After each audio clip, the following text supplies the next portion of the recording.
Bonjour chers collègues, j'espère que vous allez bien. J'aimerais commencer par remercier le comité scientifique d'avoir organisé cette journée d'études intitulée «L'écrit universitaire en pratique, de la phase d'intuition à la phase de concrétisation». Je n'oublie pas de remercier aussi mon collègue et ami Dr Mehdi Soltani de m'avoir bien sûr invité, voilà, d'avoir accepté ma communication qui s'intitule «Le processus de problématisation dans l'élaboration du projet de mémoire de fin d'études». Donc dans un premier temps, je vais vous présenter le plan de ma communication. Alors ma communication se présente comme suit. Donc d'abord, je vais vous présenter le sujet de façon générale. Voilà la question qui va porter sur qu'est-ce qu'une problématique et comment formuler une problématique. Puis je passerai aux techniques de formulation de la problématique. Aussi,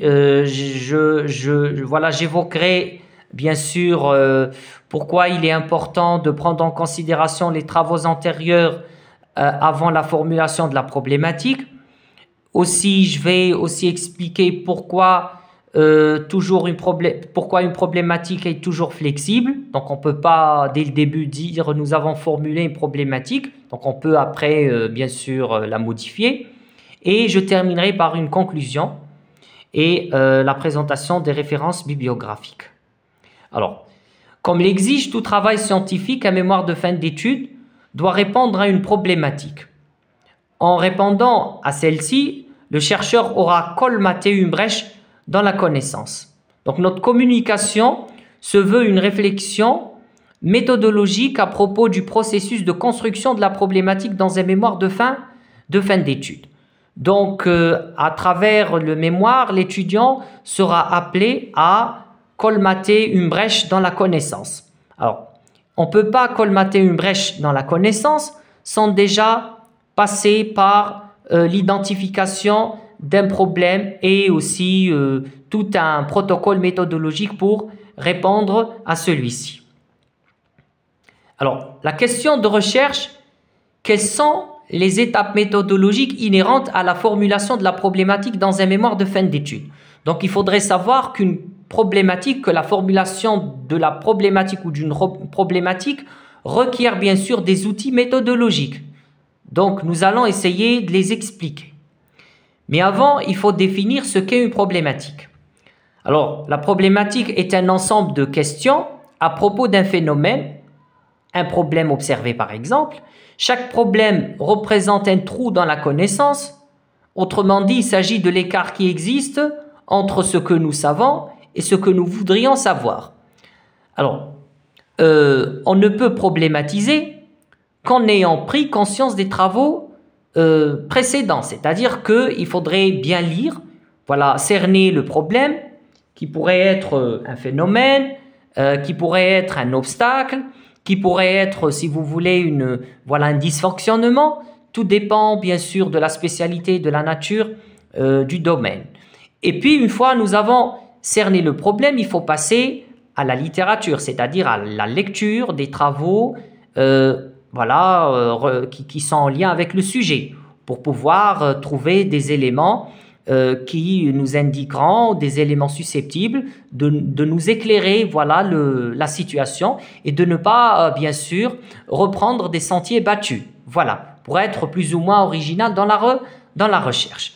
D'où, bien sûr, l'explication ou la définition du problème étant l'écart qui existe entre ce que nous savons, c'est-à-dire les lectures que nous avons faites sur le sujet, et ce que nous voudrions savoir, c'est-à-dire la brèche que nous allons colmater. Voilà.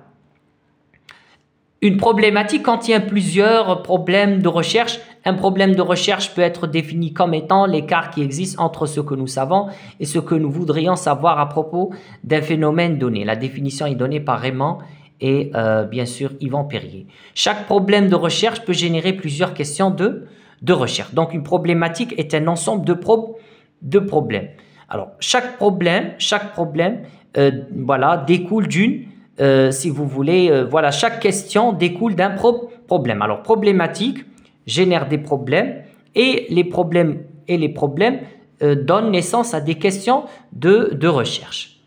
Alors selon Moll, la problématique est l'ensemble des questions pertinentes qui se posent à l'observateur scientifique à propos de phénomènes. Voilà.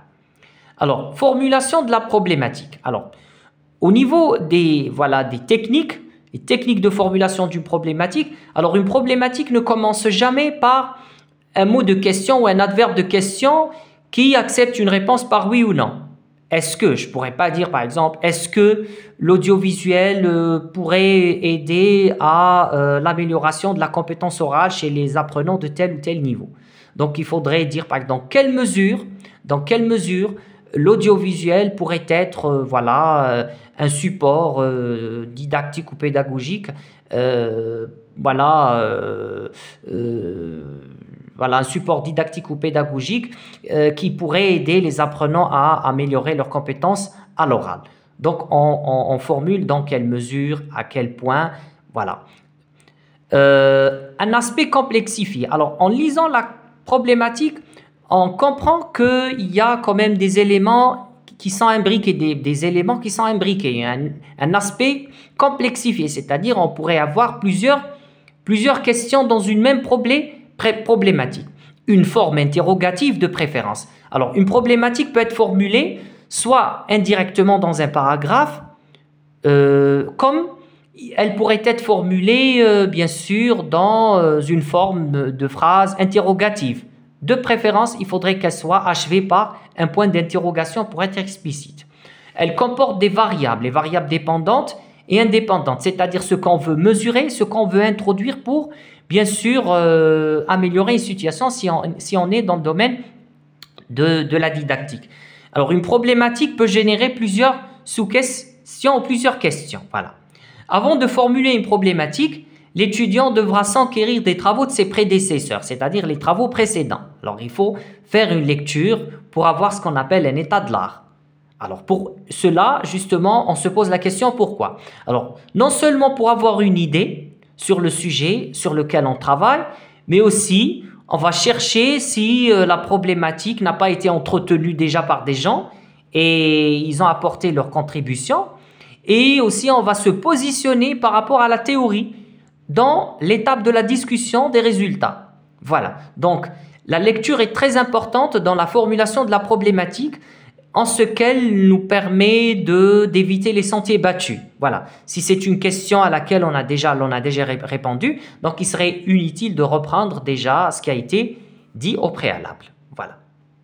La flexibilité de la problématique. Alors, une problématique, elle n'est pas définitivement formulée au début. Alors, on formule un premier jet de la problématique en tant que premier jet, c'est-à-dire un premier jet de la problématique, et puis après, on pourrait modifier si on comprend davantage le problème.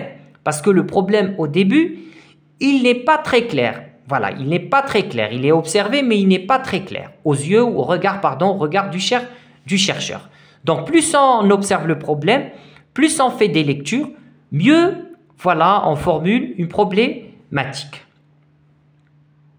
Alors, pour être court, parce que ma communication ne dépassera pas 10 minutes, j'ai tout simplement envie de dire que la formulation de la problématique requiert une bonne maîtrise des outils méthodologiques. Donc, il faut avoir les outils méthodologiques nécessaires pour problématiser, pour formuler une problématique, parce qu'une problématique devra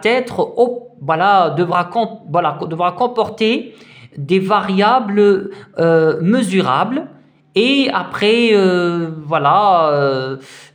devra être, parce qu'on va passer par ce qu'on appelle l'opérationnalisation.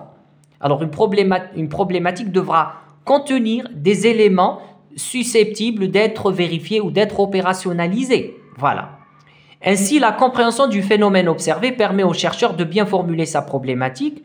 De ce fait, deux conditions s'imposent. La compréhension du problème, alors plus on comprend le problème, mieux on formule la problématique, et bien sûr, la maîtrise des techniques de formulation de la problématique. Donc, donc je passerai maintenant aux références bibliographiques. Alors, nous nous sommes basés sur deux références bibliographiques, à savoir Initiation à la pratique ou Initiation pratique à la méthodologie des sciences humaines et sociales de Maurice Anger, et aussi Méthodologie des sciences humaines, écrit par Sylvain et Ginette. Donc, je vous remercie et à la prochaine fois, Inch'Allah.